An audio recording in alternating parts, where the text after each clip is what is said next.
Yeah, Sports HQ, we have another NFC East matchup on deck for week 2 of the NFL, and this time it's the Giants and the Cowboys. Both teams trying to get their first win of the season. Cowboys losing to the Eagles, Giants losing to the Commanders. Russ did not look great in that season opener, 17-37, 168 yards with no touchdowns, no INTs, and Brian Daboll made it very clear this week, despite having Jackson Dart waiting in the wings, Russ is going to be the starting quarterback for the New York Giants against the Dallas Cowboys in week 2. All right, Douzable is back with us, and also a guy who knows a thing or two about the Cowboys, Isaiah Stanback, joining us. Great to see you. And gentlemen, the Giants, Brian Daboll, committing to Russ despite the performance that we saw there.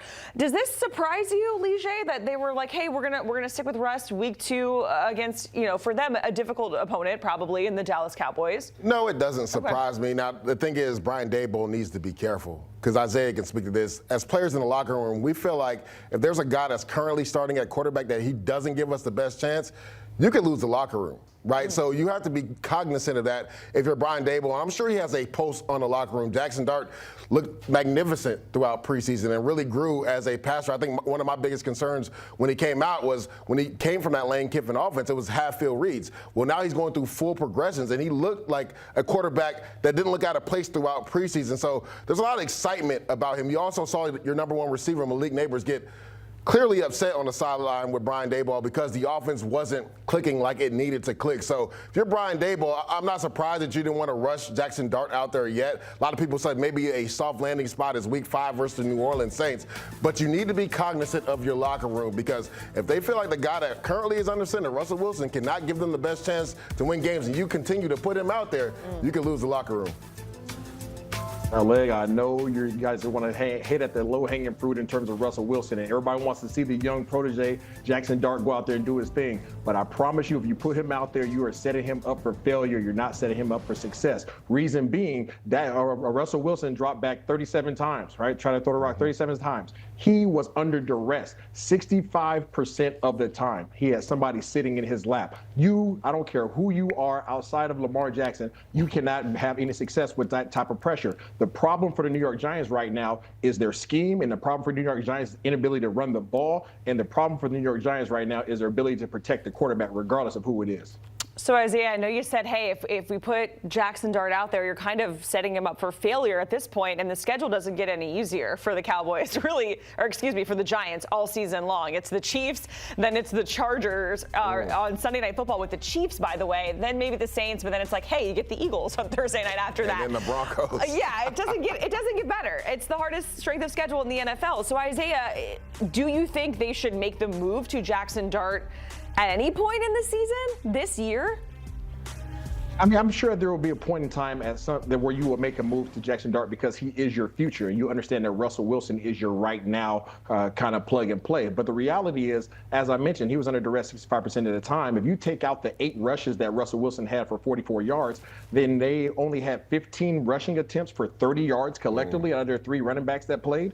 If you can't get an efficient running game going, then you can't protect your young quarterback. If you can't pass protect, then you can't protect your young quarterback. So there's really no point to put him out there if he's not in a situation where he can actually grow and develop, and you can see some kind of fruition happen. Putting him out there in that situation is just not good until you figure out exactly what's going on with your offense. To your point, it comes back to the offensive line, which has been the bugaboo for this Giants team for the last couple of years. And their Pro Bowl tackle, left tackle, Andrew Thomas, still hasn't come back from injury. So maybe that's what Brian Daboll is thinking. I don't want to put this young kid behind that offensive line because I see that Russell Wilson is under duress. Now, Russell tends to hold the ball entirely too long as well. In Brian Daboll's system, it's about timing and throwing the ball and knowing where to go with the football. But if you're a young Jackson Dart, I don't want to put him out there because right now it's a blitzkrieg when it comes to this offensive line. So that could be part of the thinking. Maybe he's waiting for Andrew Thomas to come back and be 100% healthy. That way he feels at least his blind side is taken care of, and the young quarterback will be a little bit more comfortable in the pocket. But really quickly, Lige, what do you think? Like against the Saints? I mean, it just depends, right? Because what if it gets as ugly this week as it was last week? Yeah. Could that maybe make Brian Daboll make a decision? Because it goes back to what I was saying earlier. If you're a teammate in that locker room, you're on that defense, you're Malik Neighbors, and you feel that Jackson Dart gives you a better opportunity to win because you haven't liked what you saw from Russell Wilson, then The head coach has to be cognizant of that because you could lose the locker room.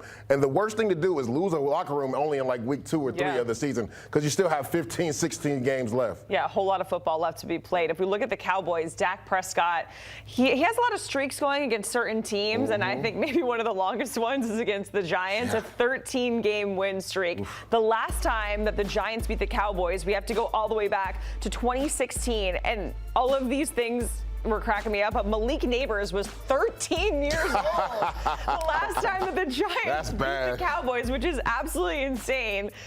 Lige, does Dak make it 14 here? I believe he does, especially at home. Didn't like what I saw from that Giants offense. And then people talked about that defense, and I thought it could be one of the better defensive lines in football. Besides Brian Burns, I don't think that defense played at the level that they should be playing at for the talent that's actually on that roster in week 1 versus the Commanders. So Dallas felt like they let one get away, right? I know we're going to talk about CeeDee Lamb later, a couple drop passes. There was opportunities out there to be had. So they're definitely, they want to be able to keep pace with the Commanders and the Eagles. I like Dallas in this game for sure.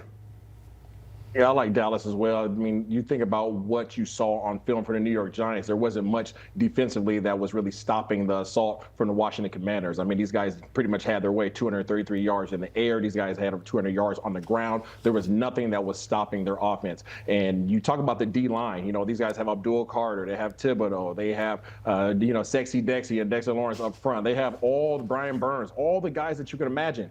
But it doesn't matter if you're not able to eliminate one aspect of the opposing offense. And Commanders had their way. Dallas obviously had some positive effect against the Philadelphia Eagles this past week on the ground game, over 100 yards. They were a little bit sluggish in the passing game, but I don't believe that they can match up in terms of the Giants against the Dallas Cowboys, man for man, talent for talent, outside of that front defensive line. Let's go back to CeeDee Lamb because he had a lot of costly drops in that loss against the Eagles in week 1. He owned it, right? That's not typical CeeDee Lamb behavior, but Isaiah, do you trust that he can clean this up, not only in week 2, but just moving forward in general? He is a key piece of that offense, the star, if you want to argue that. Yeah, absolutely. You're talking about one of the top 3 receivers in the game, and it's arguable, obviously, top 3, top 5, however you want to lay it out. But CeeDee Lamb is an absolute beast. He's been a dog. He's done nothing but progress and have an ascension every single year in this league. Now, obviously, the last week didn't go the way that he wanted to, but he still had over 100 yards in the game. So, yes, he has some drops that he has to clean up. But I ask people this question, not making any excuses, not making any errors for him, but when's the last time he's been hit? So you think about some of those drops that he had, they were under duress. There was somebody that was about to hit him across the middle. There was guys that were in his area. There was a diving catch. He hasn't had those reps since last season. He didn't play in the preseason. So you're not taking those reps. You're not making those dives in training camp. So again, not making any excuses, but I can guarantee you that CeeDee Lamb has been putting in the work this past week to address those drops, and he is a competitor. He will come back stronger than ever. Yeah, first and foremost, Isaiah, I love that he took accountability for those drops. But second, to your point, I'm so glad you brought that up because I think that was the biggest issue. He didn't play in preseason, and we saw when he was holding out how he struggled to start the season. So maybe this changes his mindset going forward.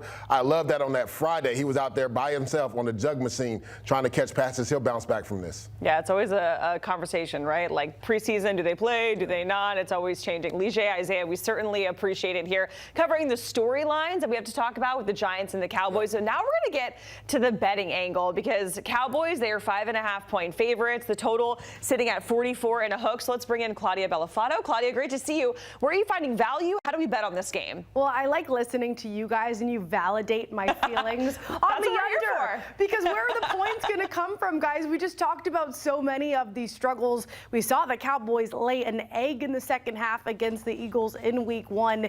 They could not run the ball, as we know. Giants were soft against the run in week 1. That shouldn't be an issue.